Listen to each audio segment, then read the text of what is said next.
because I have limited time with you, I know you got to be out of here like in 5 minutes. So this decision to take on the Star Wars franchise, I think it's a no-lose. The last 3 that George Lucas made were horrible. Like, he ruined the franchise, which is perfect. I wouldn't want to walk into a franchise that had been, like, stellar for the last 3 pictures. Mm-hmm. You're going to come in there like Jesus Christ himself and save the franchise. It's such a great franchise. That's the way you looked at it, right?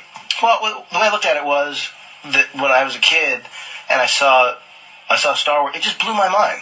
And that feeling is something I hadn't felt in a long time. Right. And the idea, when I sat down with Kathy Kennedy, who's producing the movie, and she said, basically there are, creatively.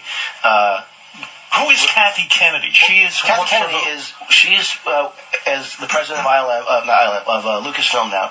Right. She worked with Steven Spielberg for years. She's a producer. You don't have to talk to George Lucas at all?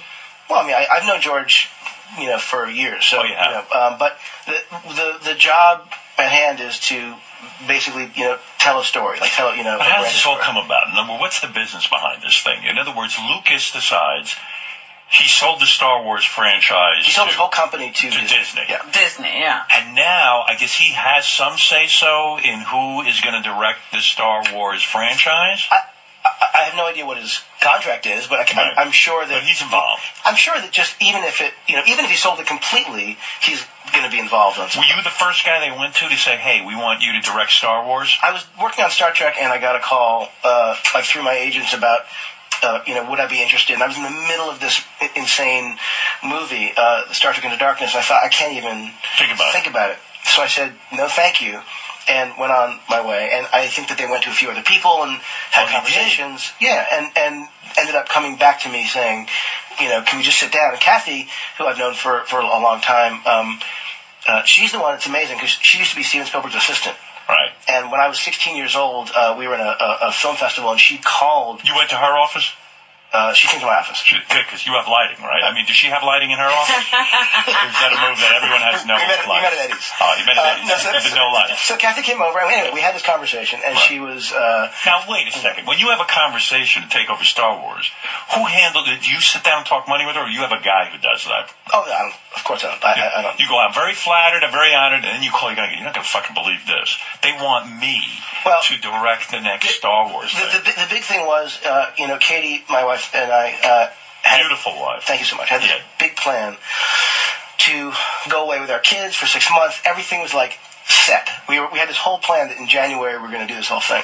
And Kathy comes in, and I assume the meeting's going to be a great meeting. Thank you, no thank you. But by the time the meeting's over, I just had this feeling of once in a lifetime opportunity. Like amazing opportunity, crazy opportunity. So I go downstairs. Katie works at Bad Robot. I go downstairs, and I close the door, and I sit down with Katie, and I just say, I just had the meeting with Kathy. I know I'm not going to do it, but part of me wants to do it. Right. So she, in her, her wisdom and sort of patent selflessness, says, I think you got to really think about it, because this is something that you'll regret if you don't consider it. So she sort of gave me the sort of green light to even think, what would that be?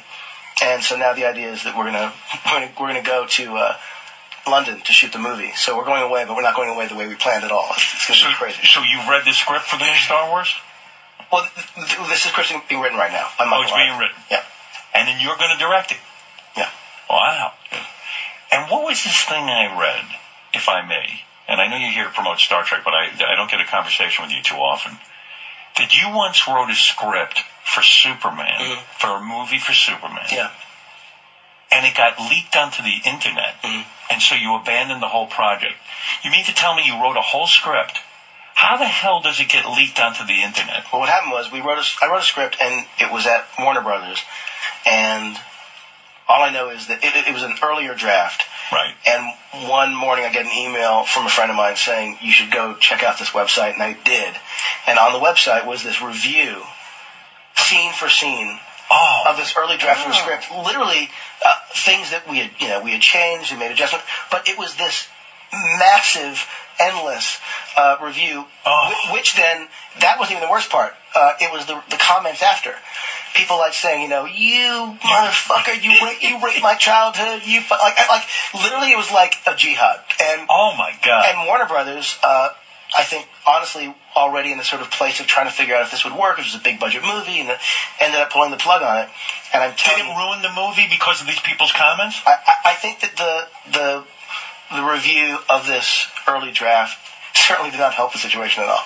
Wow. Yeah. And it's one of the reasons why I've become a little bit more paranoid about leaks and things getting out. Just because I feel like what Woody Allen does. Like, he literally won't even give an actor the whole script. He'll give a couple of, I get it, because if it leaks, they ruin it. And by the way, even if it's not leaked, I hate when I go to the movies and I've seen a trailer or a couple commercials and I know the whole fucking movie. Yeah. And I get there and I'm watching the movie and it's like, it's more of a confirmation of what I know than an experience. I'm not inside the movie. I feel like I haven't seen a lot of Star Trek trailers and stuff. Oh, good. Okay. Well, I actually. Well, I have, but you still can't tell what the story is. We're all still, guessing. Yeah. Well, we're trying to, obviously keep the thing a little bit quiet. Keep it under wraps. Well, just so that when you go see the movie, if there are some surprises, they're actual surprises.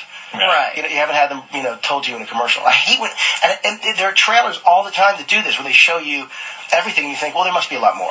Yeah. And you see the movie, you're like, nope. That's right. All the best scenes were in the trailer. It makes me crazy. Yeah, it's so true. I know. So, this is a big deal. I can't, Star Trek is so important to so many people. And that's why you have to keep a script quiet. Yeah. Because even still, these Star Trek fans are so attached to the characters that anything you do in a script, they would sit there and criticize. But I gotta say, forget the script even, when we were shooting in this location I mentioned earlier, there were people who had, telephoto lenses who were, a quarter mile away taking pictures. But I will say, I'm so grateful to those people because you want people to give a shit. You want people to care. Yeah. If there aren't people who are trying to find out what's going on, then you got to try and trump it up and make noise. And so I am grateful to every. Even though I know you were saying earlier that they're crazy. And by the way, there are some Star Trek fans who are insane, patently insane. Right. But I got to tell you, most of these people are incredibly. They're smart, they're passionate, they're professional. They just love the world of Star Trek. Did you test that, after you finish filming the movie, or sort of you're editing it, do you ever bring some of these hardcore Trekkies in and show them some of this stuff to see their reaction? Yeah, because I was never a Star Trek fan, making the movie for me was more about trying to make a movie that works on its own terms. I wouldn't care if it had references to things that they love. But a couple of the writers actually, are huge Trek fans. And then my producing partner, Brian, had never seen Star Trek. So we had this balance. So when we were all happy, it was like, okay, we're all good. But I would bring people in, both fans of Star Trek and mostly fans of movies, because I care more about what the general moviegoer feels than just a Trekkie.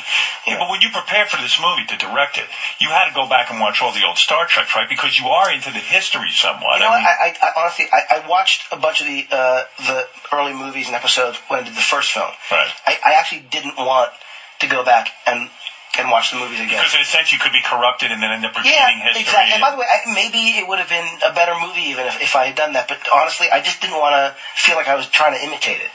Are you a huge Star Wars fan? Is this something you know more about? Yeah, Star Wars, when I saw Star Wars, I was 11 years old and it was just, that was it. I wouldn't even know where to begin writing a new Star Wars because I feel like they kind of fucked up the last three. Well, keep in mind, though, the last three were prequels. That's right. They were before the first three. So where are you picking this thing up from? Ours would take place after the first three. Yes. Oh, good. Yeah. So you don't have to deal with any of that. I don't want to say garbage, but all of the baggage of those other three. Yeah, that's history. Yeah. Which is good. Oh, wow. Jeez, what an undertaking. It's awesome. Well, who knows?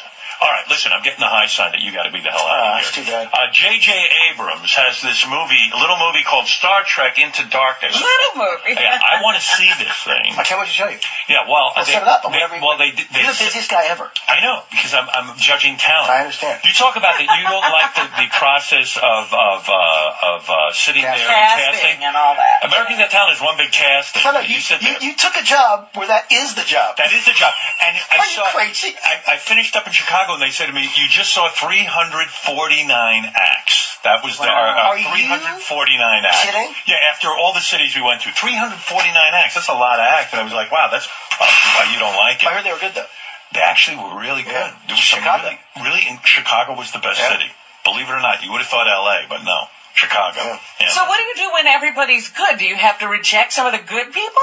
Yeah, of course you do. Oh. No. You let everyone in who's good, and then you sort it out later. Listen, JJ's movie, Star Trek, the guy's under a lot of pressure. As big a success as you are, admit you're feeling the pressure, yes? You know what I gotta say? Of course I always feel pressure. Right. But I also feel like what the pressure means is there are people who care about these projects, and there's an opportunity to provide them with, entertainment and some magic and fun. And so to me, it means there's an audience waiting for something, and that to me is a gift.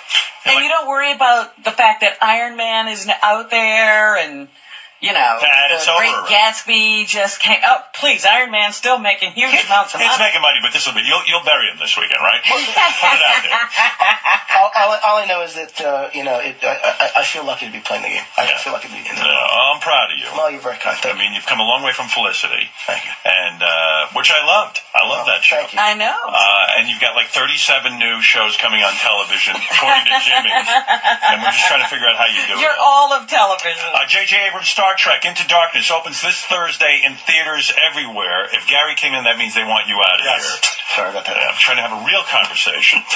Where are you going to next? What, Good Morning America or something? Today's Show. Today's Show. All right. Today's Show. All right. Listen, we'll be back. Thanks, JJ, and good luck with the movie. I can't wait. I'm a huge Star Trek fan, and I love the first one, so it's going to. Thank you so much. Yeah. And thank you for the flowers, JJ. I've never gotten for writing any notes. No, don't. Why did I not receive flowers? You never have to send me a note. Robin, good to see you. All right, JJ. Star Trek. Everyone will see it, and blah blah blah blah blah. All right.